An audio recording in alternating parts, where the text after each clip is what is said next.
Good morning, guys. Hope you had an awesome weekend. Today we're going to be looking at Bitcoin, a couple of invalidation levels, seeing as we've been ranging sideways more than trending upwards.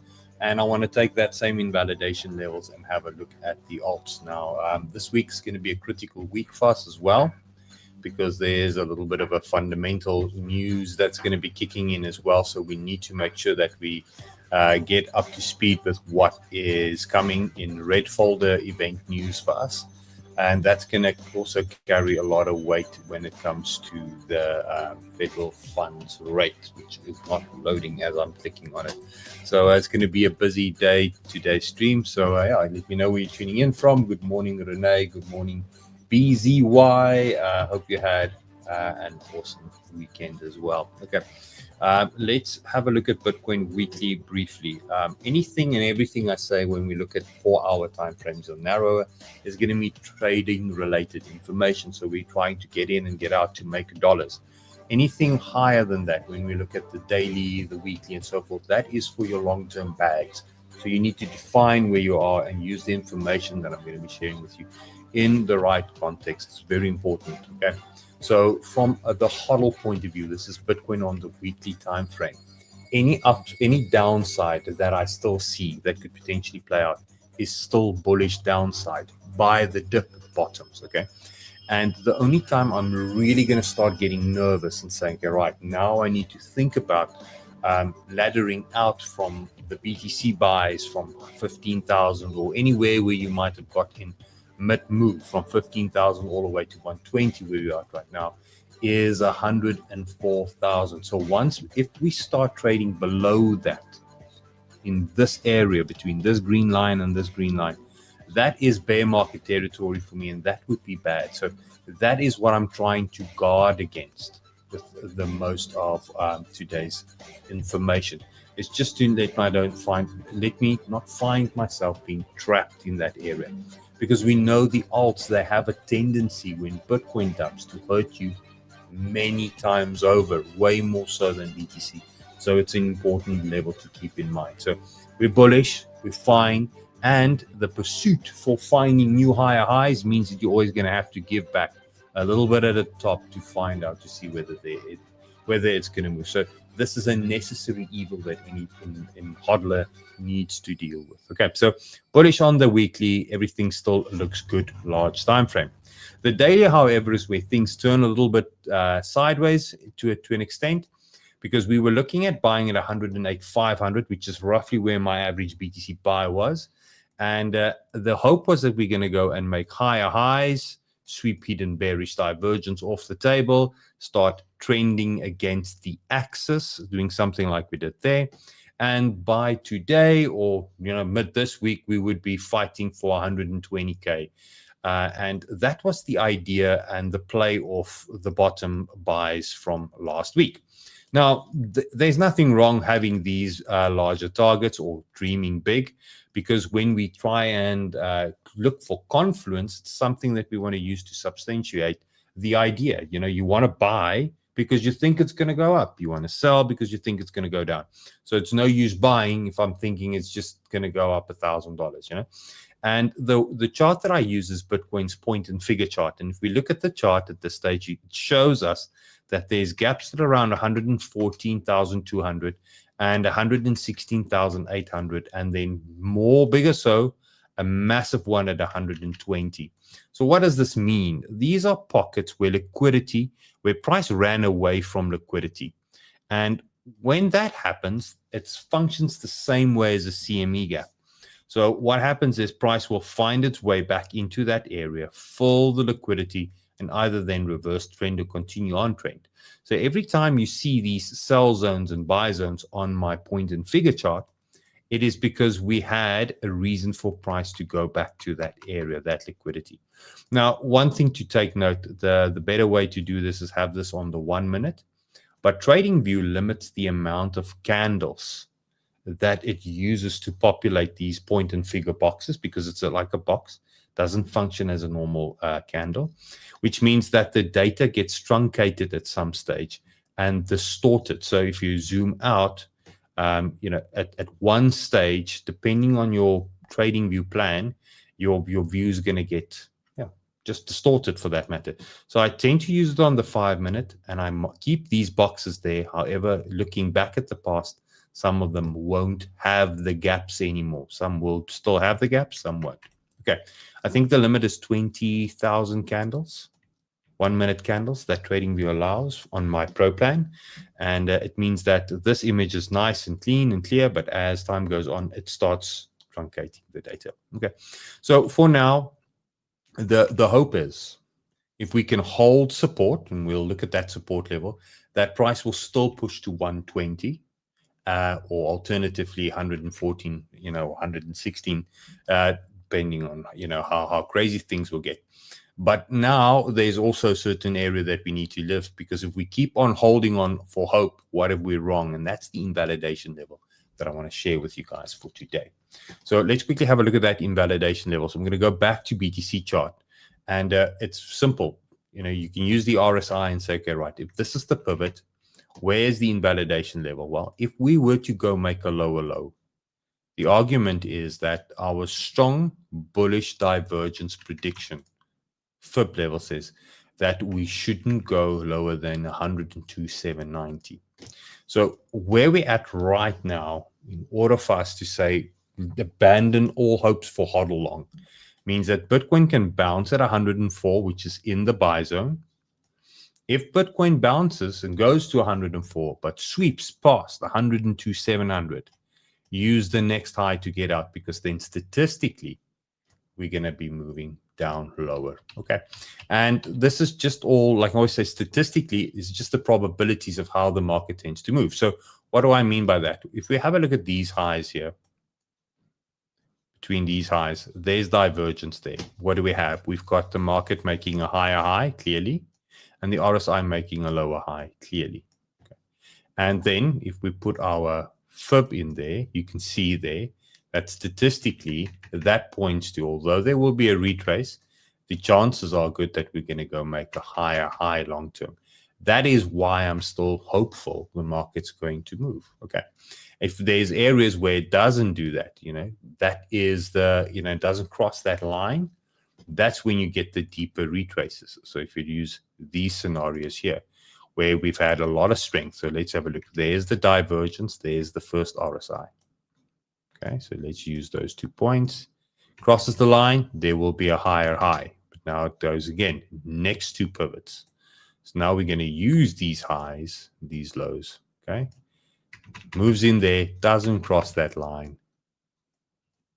We went far lower low. I mean, Bitcoin lost 30% of its value. That's the worry that we have. Okay, so the same here. I want us to go in this area, but as soon as we go below 102, the door then opens up for much lower targets, and that's what we want to try and avoid. Okay, so how are you going to stomach that regarding your spots? Up to you. I really don't have a way that I can a blanket statement that will fit for each and every one wherever they bought.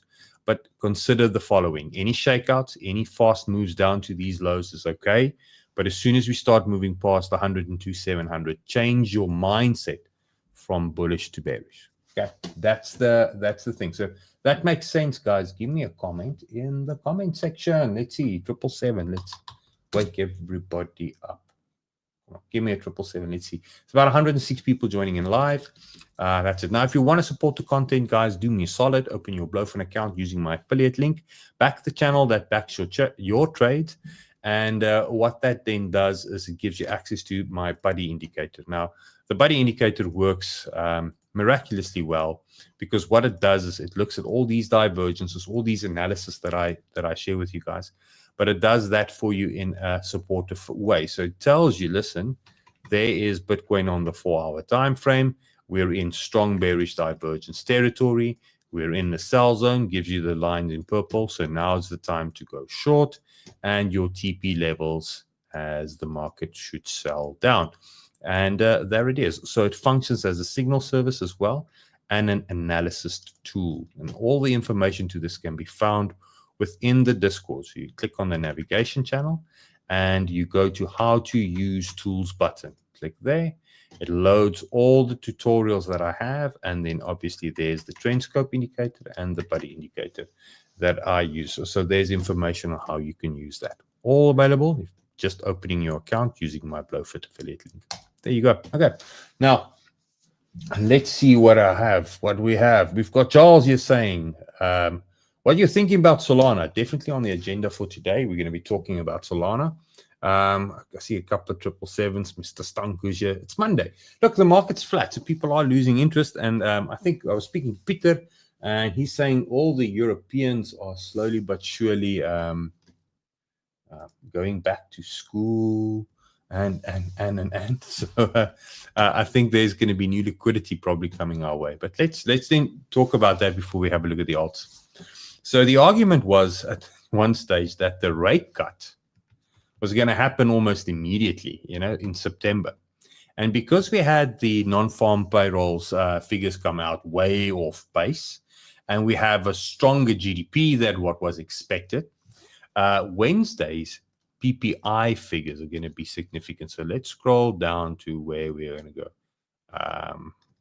Come on, now let's just refresh everything. Come on. Sorry, guys. This is the perks of being live. There we go. So now there we go. The PPI. Now, why is the PPI significant? Simple. When we look at the inflationary data, and I just want to bring this chart up, so let this thing kind of sit there in the background. Okay. The PPI is a leading indicator as opposed to a lagging indicator. So if we're trying to measure how the market will react and how the market is performing and the economy is performing, let's do it like that. The PPI is the production costs basically passed on to the consumer. So if that is strong, it means that the companies that are creating products and are comfortable charging you more for it, which is going to raise the CPI figures, and that's the inflation figures. That's the reason the interest rates are going up. We want to bring that down. That was the whole goal, bring down inflation. And they're looking at metrics like the non-farm payroll and all those things to kind of identify how the market is performing, how everything is performing. So the PPI figures, if this thing comes through as stronger as the actual forecast again, it means that the higher inflation that everybody's expecting has not been curbed. And it means that inflation is probably going to spike up again and interest rates are going to remain as is. Now, we had this happen to the market. I'm going to go to Bitcoin and I'm going to go to the 4-hour chart. All of this was Jerome Powell being dovish, the inflation pump. So it's priced in that the inflation was under control and interest rates are going to drop. And then we had that insane pump. Okay. Then what happened? GDP figures came out badly. We had this entire dump. What? The market said, oh shit, we were wrong. We need to sell. This is not the end of the high interest rates. And now we're sitting in a situation where exactly that same decision needs to be made.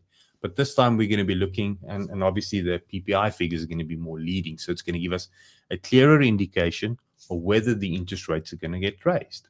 So all of this gains and all of this retrace was the market looking forward. If you're buying today, it is because you're anticipating that there's going to be a level met. Selling today.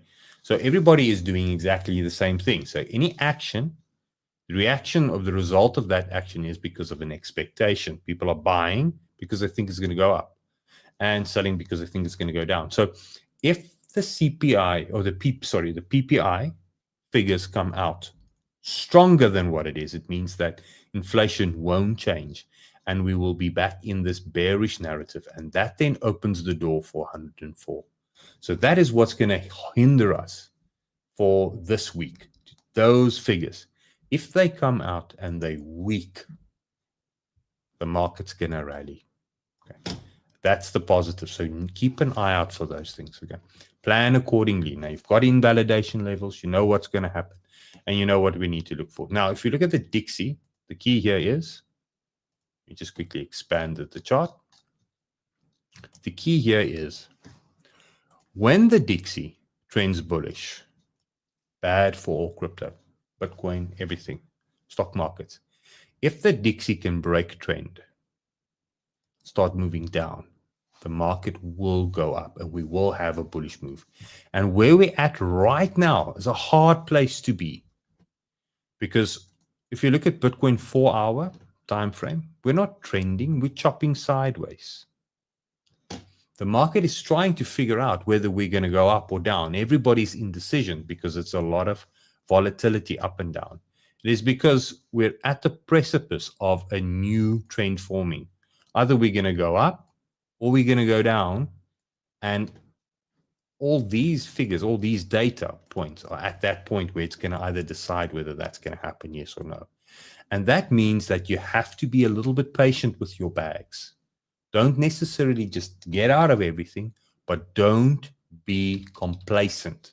Because I explained this to you guys a while ago, and I'm just going to remind you guys that complacency is the biggest enemy, because it sets the tone for how you're going to conduct yourself moving forward in the next month. Meaning, if all the interest rates can't remain this high forever, they will be. If that's the narrative you're working to, you're just going to wait it out. And you couldn't wait it out and find one morning your alts and everything is down 90%.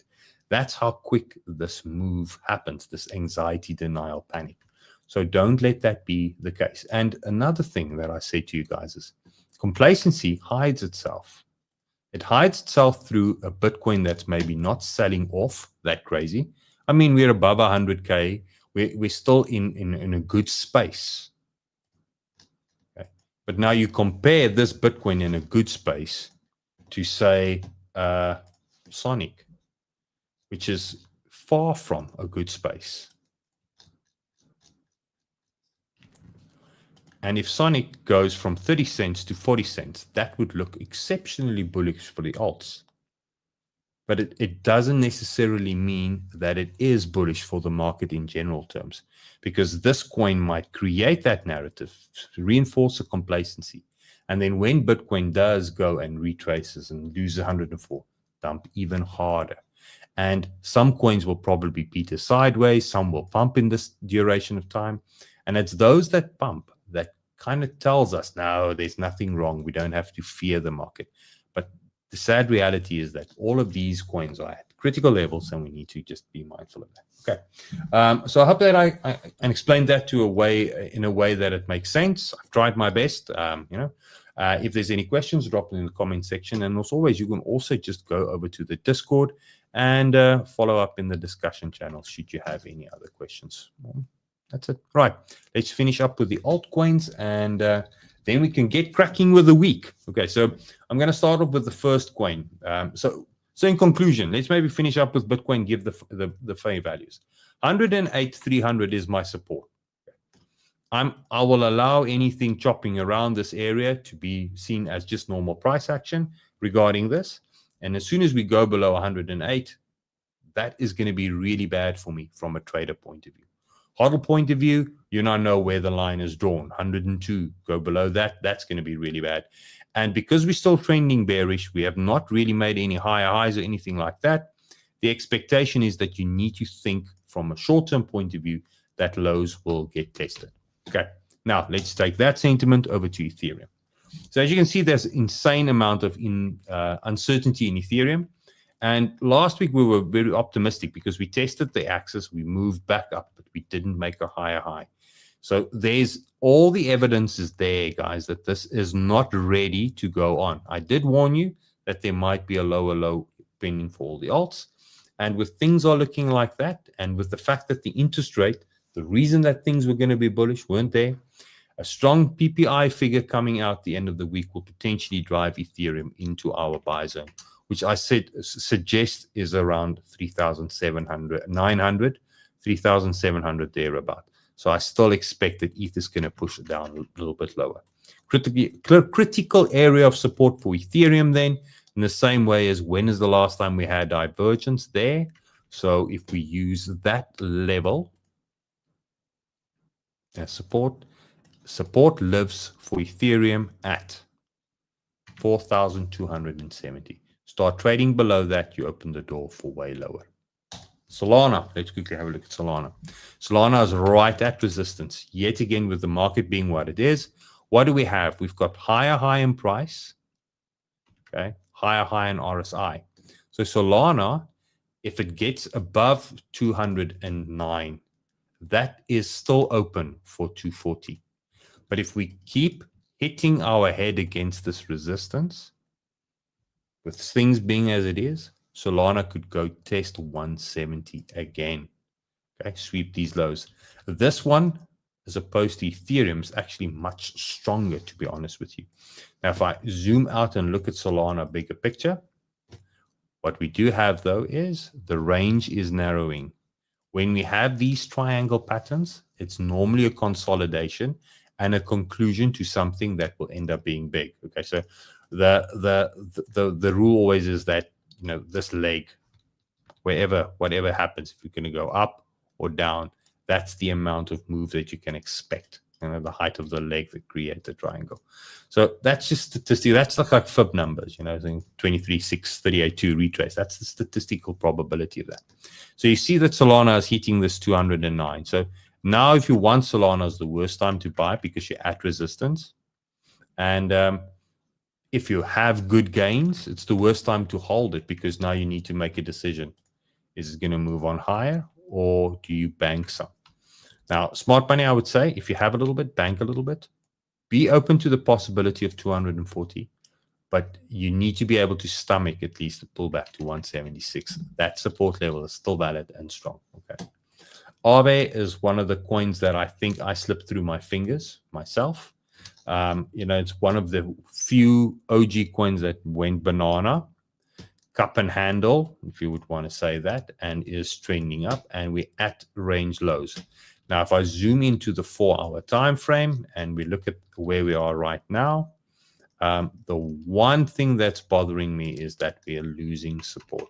Okay, I don't want to see us lose support at 300, which then opens the door for a retrace even back to 180. So be cautious with this one.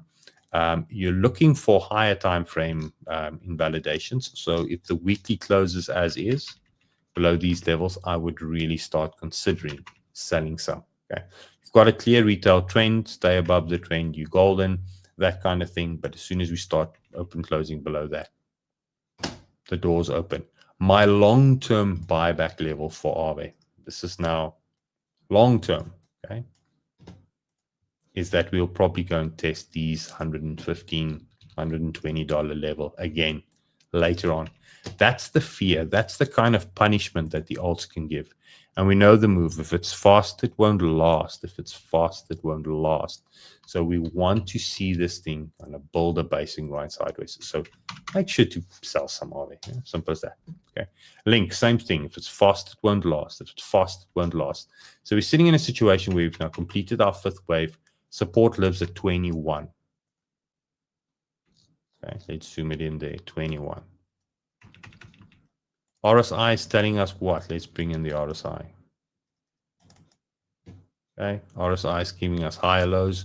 It's showing us strength, but the RSI is so high to the highs again, it's going to give us more hidden bearish divergence.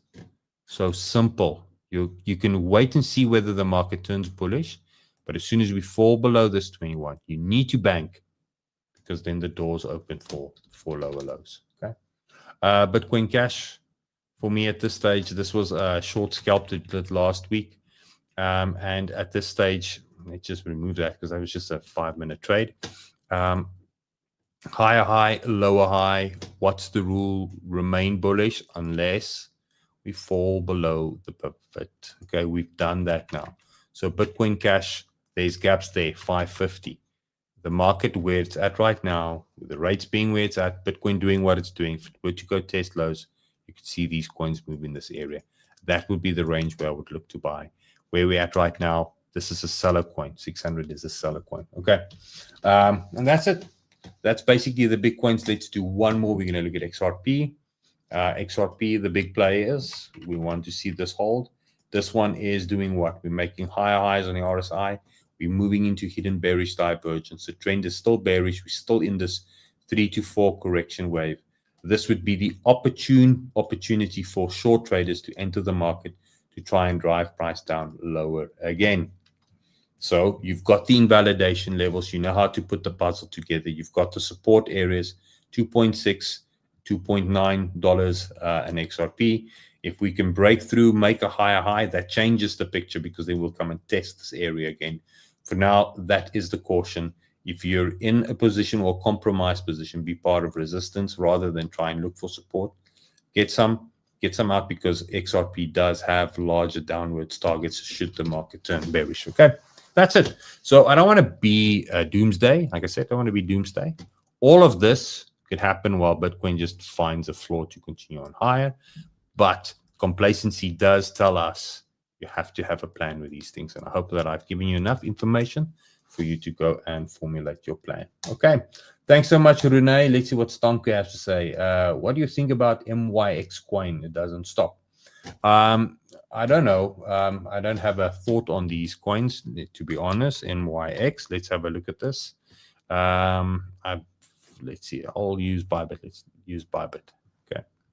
This is a new thing. It's just launched. So it's that everybody's hyping in on this. I don't know what it's doing, what the function is. Exchanges are going to punt it because they want selling liquidity. You know, it can do this. It can go to the moon and back. If it's fast, it won't last. So if you're in it now, you know, your time horizon, if you look at 4 hours, already scary. And if you go to 30 or 15 minutes, you can use this as a trend, bring in the RSI. It's showing you it's getting exhausted. So what's the rules here? You know the rules, Stanku. You know, be bullish. Be bullish for as long as it stays above that level. And now this is where it's crazy. That's a 35% drawdown. And you're still supposed to be bullish because that's where the RSI lives. Okay. Or you can probably narrow down and use the next pivot. It's okay, right? Be bullish as long as we stay above there. Okay. That will probably bring it down a little bit still. Low market cap coins, low, you know, those kind of things, they will pump. Nice to be in. Nice trade if you're in it. That's it. What's my thoughts and my opinion on NEWT? Okay, so NEWT, the game was as when I shared it with you guys was that I don't want to do it here. This is the wrong chart for this. Let me go here.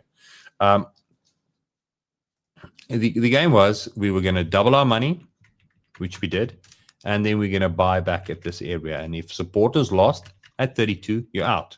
So NEWT is dead to me in all opinion and all thoughts because that was the area where we were supposed to, where we bought back. Okay. And if it's lost, you're out. Yeah. Take your punishment. You're done. Now, I got out of NEWT quite quickly. I didn't do a full 1x or 2x. I basically just went up 50% and called it a day for myself. Where it's at right now, the RSI is rushing up to the upside. What does this mean? More hidden bearish divergence. That's all that it means. This thing is trending down. It's done. It's done. People are abandoning ship, as you would say. Okay. Trade this thing short. Don't try and hope for more.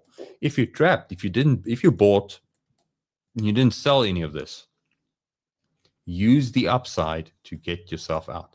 Because what happens to coins that do bottom out and find a floor? Let's use a leaf zero maybe as an example. What happens to them when they do bottom out? Okay. This is a little bit of a messy chart, but let's use these lows. Okay. So now this thing is trending bearish. This is a let's get a better chart, just easy in explanation. Okay. There we go. Okay. What happens to something when it loses support? So now if we can zoom into this area, we can say like this. Let's go daily time frame. There's more candles there. Okay. So you made your initial pump. Okay, there's your initial pump. Going to zoom in there. So with NEWT, we could have potentially we did this. And the idea is that we were going to support that area and then do this. That's the buy. Okay. Now it didn't do that. So now let's look for a scenario where it didn't do that. And this is a bad example, not a really good coin. Let's use Celestia. Celestia is a good case study for just this. Okay. So now you've had your your support lost, okay, and you're trending bearish, what will happen with Celestia if it finds traction again? It's going to come back and reclaim this level, and then we will move on higher. Now, I'm looking for a coin that's going to give me that as an example. Something that pumped recently, and I'm just trying to think of something. Mantle might be an example of just that. Let's see. There. Okay, there. Yeah. So what happens is you had your initial pump, you come back to support, okay, and it failed. Now you're out. Now it gets higher, and I'm saying, okay, but get out. You never know if it's going to go on lower indefinitely. And what if you're wrong? What the market will do when you have good support levels identified, it will break through that area and come and turn it into support again. That's what's going to happen. So you're not missing out on anything, or you're not losing it. So the argument is simple. I'll rather be part of resistance at this stage with this coin. And if we're right, what will happen is we'll break through and we'll turn this area into support. But now you'll have a higher high, you have more going for you. And then we can re-look at NEWT. But for now, NEWT is dead. Okay. ENA, nothing's changed for me. It's ranging sideways. I sold. Okay. AERO, I mean, yeah, it's a tricky one at this stage, but we don't have any hidden bullish divergence on the daily. It's probably going to go back down to 82 cents. It's over for me. Okay. And then hype, we were looking at Hyperliquid. We had our 45 bought. It's holding strong. This thing's moving strong. So it's holding above pivot support. So hype is probably going to push. This is probably a better coin to be in at this stage, because it's probably going to try and get to about $100.